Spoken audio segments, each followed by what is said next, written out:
আসসালামু আলাইকুম প্রিয় দর্শক। তো আমি বেড়াতে এসে কিভাবে কি করি লাইফস্টাইল ফলো করা দেখেন। এটা হচ্ছে যে আমাদের যে অর্গানিক গ্রিন টি, হ্যাঁ, এবং এটা হচ্ছে আমাদের র আমন্ড অর্গানিক যে বাদামটা আছে, আর এখানে সেই বাদামটা রাখা আছে প্রিয় দর্শক। আর এটা হচ্ছে ইনফিউজার। আপনারা খেয়াল করেন এখানে ইনফিউজার, এখানে একটু আমরা কি করেছি চা পাতা এখান থেকে যে আমাদের যে গ্রিন টি এর ভিতরে একটু ঢুকিয়ে নিয়েছি। এটা ভেরি ইজি, আপনারাও পারবেন। জাস্ট একটু এখানে গ্রিন টি দিয়ে এটাকে লক করে দিবেন, ব্যাস। এরপর হচ্ছে যে কিছু না, আপনি শুধু গরম পানিটা এখানে ঢেলে দিন। হ্যাঁ, আমি গরম পানিটা করে রেখেছি, এই যে ব্যাস গরম পানিটা ঢেলে দিন। এখন শুধু অপেক্ষা করতে হবে, আপনার গ্রিন টি হয়ে যাবে। তো আপনারা ভাবতে পারেন যে আমরা কেন এই যে গ্লাসের ভিতর করেছি, কারণ আসলে দেখানোর জন্যে সুবিধা। কাপে হয়তো আপনি প্রিয় দর্শক এখন মানে যেখানে যে কাপটা দিয়েছে দেখতে পারবেন না। আর এটা হচ্ছে যে আমন্ড বাদাম। তো এই আমন্ড বাদামটা আমাদের খুবই উপকারী, বিশেষ করে এটা খাওয়ার একটা নিয়ম আছে। এটা হচ্ছে দেখুন, এই যে খোসা ছিলিয়ে আমি কি করেছি, রাত্রে ভিজিয়ে রেখেছি, সাথে একটু পিঙ্ক সল্ট দিয়ে পানিতে ভিজিয়ে রেখেছিলাম, যেই পানিটা আমরা খাই সেই পানিটা, ড্রিঙ্কিং ওয়াটার।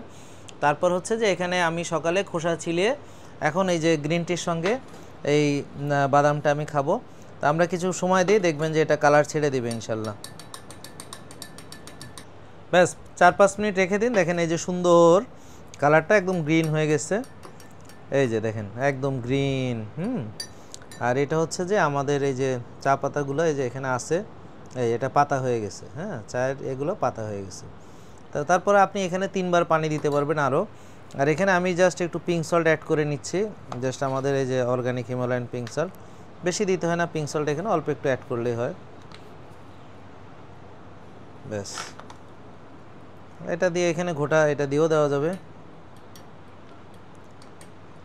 তারপর আপনি জাস্ট এই যে বাদামের সাথে এটা আপনি গ্রহণ করবেন, খুবই বিসমিল্লাহ। ওকে, সেই দুর্দান্ত। হ্যাঁ, সঙ্গে আবার বাদামটা, এই বাটি টাটি নাই, কিচ্ছু নাই।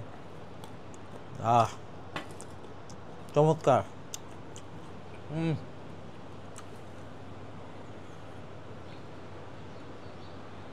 তো যেখানে যান লাইফস্টাইল ফলো করুন।